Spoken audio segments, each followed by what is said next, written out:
সংসদীয় গণতন্ত্র প্রবর্তন করেছেন। এই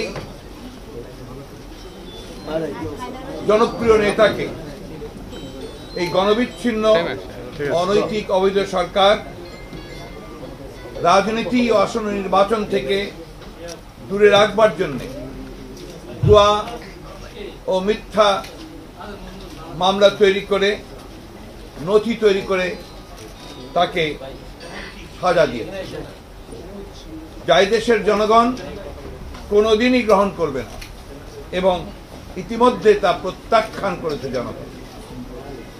আমরা অত্যন্ত ঘৃণার সঙ্গে এটাকে প্রত্যাখ্যান করেছি। এই মিথ্যা মামলা সম্পর্কে বহুবার বলা হয়েছে। আমাদের আজকেও আমাদের জাতীয় স্থায়ী কমিটির সদস্য ব্যারিস্টার মওদুদ আহমেদ একটু পরেই সেই মামলা সম্পর্কে আপনাদেরকে আবারও জানাবেন। কেমন হলো যে বিষয়টা আমি বলতে চাই যে শুধুমাত্র তাকে রাজনৈতিকভাবে হেয় প্রতিপন্ন করার জন্য, তাকে আসন্ন নির্বাচন থেকে দূরে সরিয়ে রাখার জন্য এবং তাদের যে একদলীয় শাসন ব্যবস্থা প্রবর্তন করবার যে নীল নকশা সেটাকে বাস্তবায়িত করবার জন্য তারা এই নেত্রীকে সাজা দিয়েছে। এই মামলার রায় বাংলাদেশের যে বর্তমান রাজনৈতিক সংকট একে আরো ঘনীভূত করবে এবং বাংলাদেশের মানুষের বিচার ব্যবস্থার উপর থেকে আস্থা চলে যাবে। প্রিয় সাংবাদিক বন্ধুগণ, আমি এবার ব্যারিস্টার মওদুদ আহমেদকে এই মামলা সম্পর্কে কিছু বলার জন্য অনুরোধ করছি।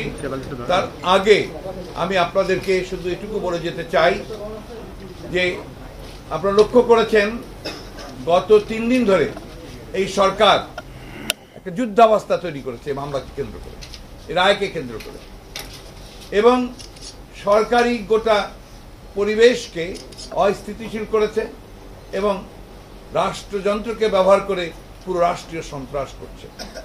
আপনারা জানেন যে আজকে সম্পূর্ণ শান্তিপূর্ণভাবে দেশনেত্রী যখন তার বহন নিয়ে আদালতে আসছিলেন এই রায়ের জন্যে, আইনের প্রতি তিনি এতটাই শ্রদ্ধাশীল যে তিনি এই রায়ের জন্য তিনি এই কেসে বরাবর হাজিরা দিয়েছেন এবং রায়ের জন্য তিনি আদালতে এসেছেন।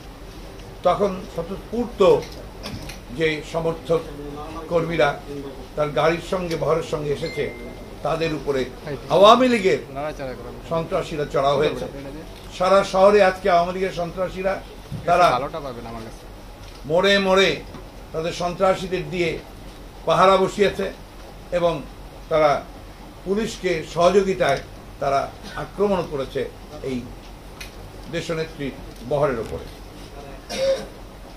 আপনারা জানেন, ইতিমধ্যে খবরও পেয়েছেন যে আমাদের চেয়ারপারসনের বিশেষ সহকারী শামসুর রহমান শিমুল বিশ্বাস, চট্টগ্রামের মহানগরের সভাপতি ডক্টর সাদাত হোসেন সহ আজকে সারা দেশে প্রায় 1000-এর ওপরের নেতাকর্মীকে গ্রেফতার করা হয়েছে এবং সর্বমোট প্রায় 3,500-এর অধিক নেতাকর্মীকে গ্রেফতার করা হয়েছে এই পর্যন্ত।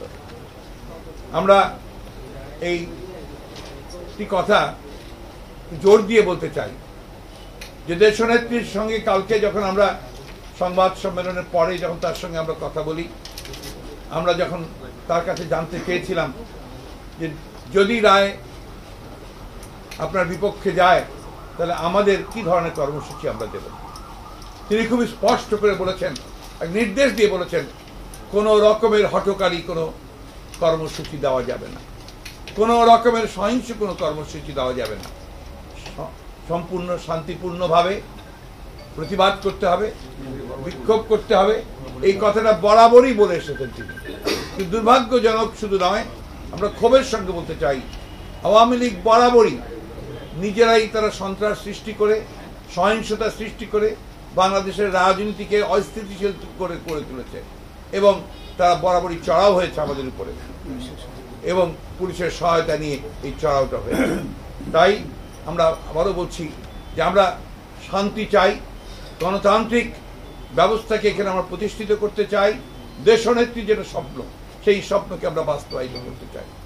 যে নেত্রী 9 বছর গণতন্ত্রের জন্য সংগ্রাম করেছেন, যে নেত্রী তাকে কারাগারে থাকা অবস্থায় নীরবে যিনি তৎকালীন সেনা সমর্থিত সরকারের বিরুদ্ধে সংগ্রাম করেছেন, লড়াই করেছেন এবং অধিকারগুলোকে ফিরিয়ে এনেছেন, সেই নেত্রীকে আজকে তারা এই অন্যায়ভাবে সাজা দিয়েছে। ইতিহাস তাদেরকে ক্ষমা করবে না। প্রিয় সাংবাদিক বন্ধুগণ, আমাদের সেই জন্যই দেশনেত্রীর নির্দেশে আমরা আগামী কাল অর্থাৎ শুক্রবার জুমার নামাজের পরে সারা দেশে আমাদের উপজেলা এবং জেলা পর্যায়ে বিক্ষোভ কর্মসূচি অনুষ্ঠিত হবে। সম্পূর্ণ শান্তিপূর্ণ বিক্ষোভ কর্মসূচি, নিয়মতান্ত্রিক বিক্ষোভ কর্মসূচি অনুষ্ঠিত হবে এবং আমরা বারবার বলেছি সরকার যেন এইসব বিষয়ে কোনো উস্কানি প্রদান না করে। আমরা আমাদের নেতা কর্মীদের কাছে অনুরোধ জানাবো, আহ্বান জানাবো, দেশনেত্রীর শেষ কথা, ধৈর্য ধরতে হবে। গণতন্ত্রের জন্য অনেক ত্যাগ স্বীকার করতে হয়, সেই ত্যাগ স্বীকার করে জনগণের স্বার্থে আমাদেরকে শান্তিপূর্ণ কর্মসূচি দিতে হবে। প্রিয় বন্ধুগণ, এরপরে এবং আপনি বলেন, এবং আমরা শনিবার দিন আমরা প্রতিবাদ কর্মসূচি দেওয়া হয়েছে।